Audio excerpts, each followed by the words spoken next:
Hey, so we just got another episode dropped last night. Again, Star Trek Season 3, Strange New Worlds, second episode, Wedding Bell Blues.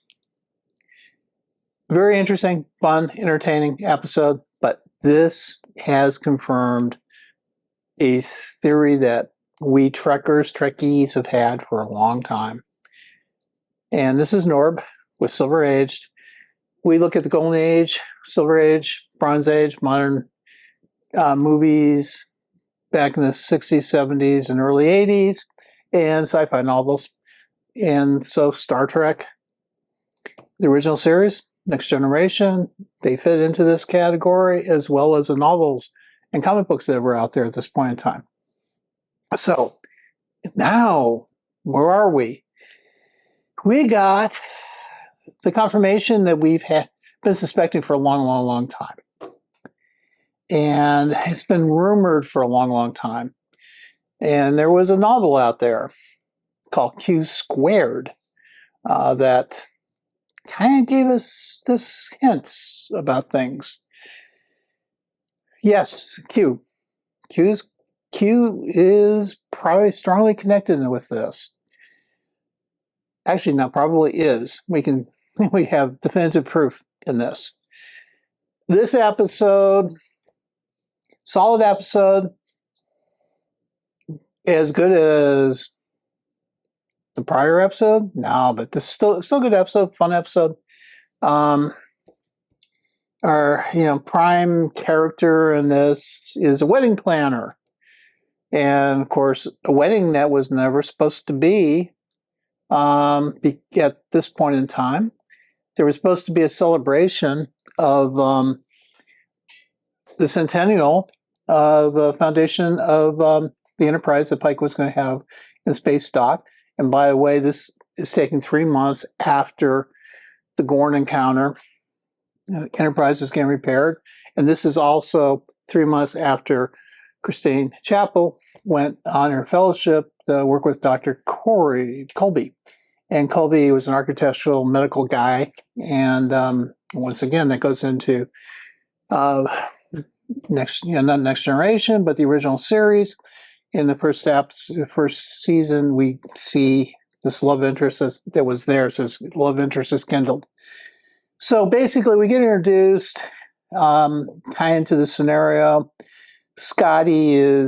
Lieutenant Scotty is beaming him up, but he sees two, but he knows Chapel's one, and his other colleagues standing there watching, and you zoom in, you see Nurse Chapel materializing. Then you go to the right, you see somebody else. You find out that is Dr. Koby, and who's handsome-ish, and then it comes out quickly that Nurse Chapel is bringing him, Dr. Koby, as a date to this event that Pike's thrown on. And so that's the first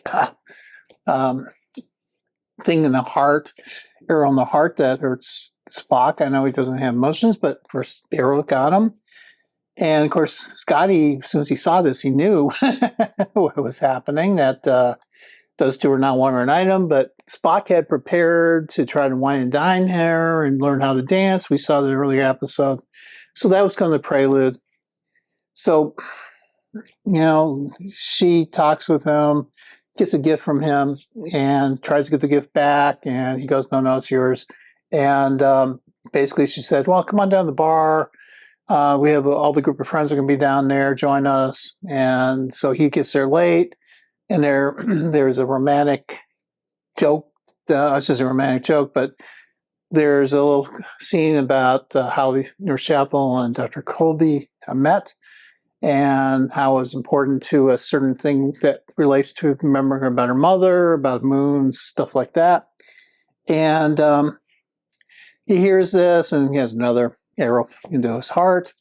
He goes to the bar, and oh, by the way, but when Scotty was beaming up Nurse Chapel, he did see this little thing outside who disappeared. Spock was aware, but didn't think there was any issues with that.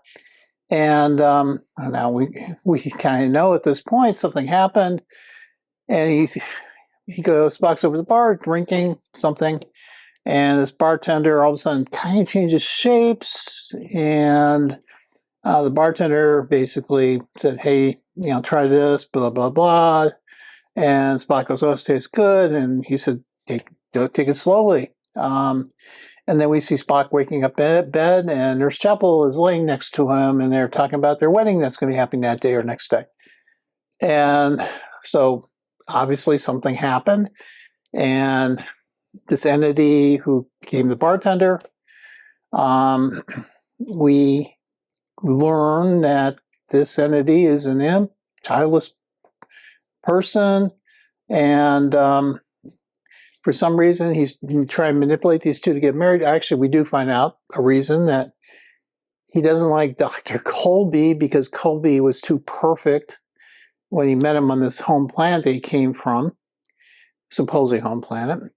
And so I think he was trying to do everything in his power to screw Koby over. But Koby, because of his love for Christina, was immune to this thing, but everybody else, including Spock, was embroiled into thinking this is going to be a marriage. And then we see the wedding planner right beforehand looking at this thing about has a couple things on there.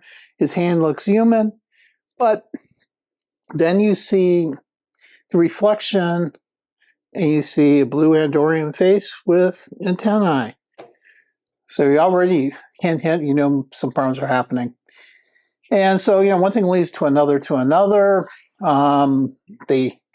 Koby gets pushed off the side while this rehearsal's happening, and eventually he tries to convince Spock that this shouldn't be happening. And Spock gets angry, hits him, knocks Koby out, and that was enough to all of a sudden reset Spock to be able to see that this thing was not supposed to happen. And so then we go through a lot of the rest of the episode trying to convince other people, other crew and friends, that this shouldn't be happening, but that didn't work. And so one thing leads to another. We finally get to the wedding, and Christina looks gorgeous coming down the aisle, and Koby tries to challenge it, and the entity said, no, you can't do the wedding planner. By the way, nowhere in here do they refer to this person anything other than a wedding planner. However, in the press releases, they say this is Trelane.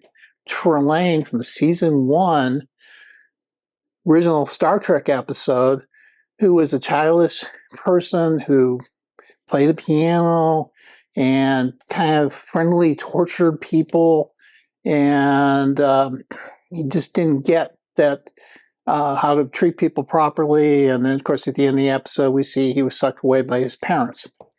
There was always a theory at that point, after that, when we finally see Q in Next Generation, that he was a Q.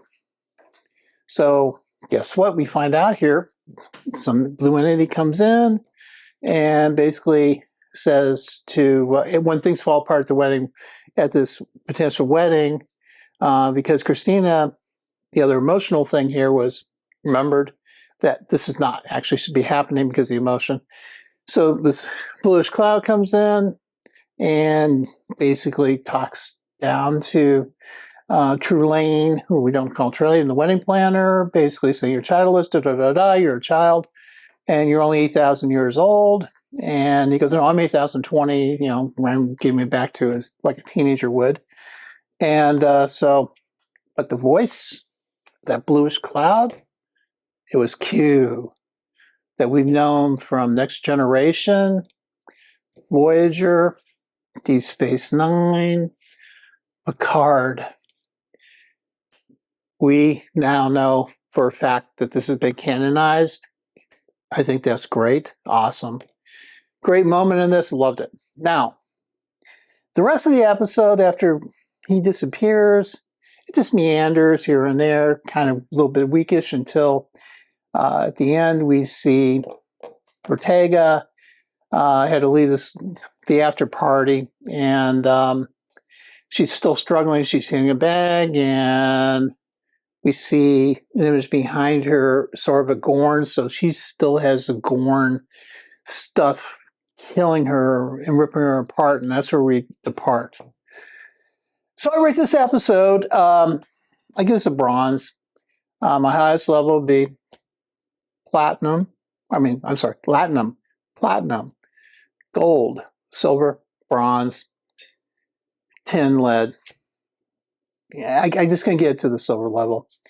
I'd like to hear your thoughts. Give me your comments. Or if we're a growing channel, please subscribe. Thank you.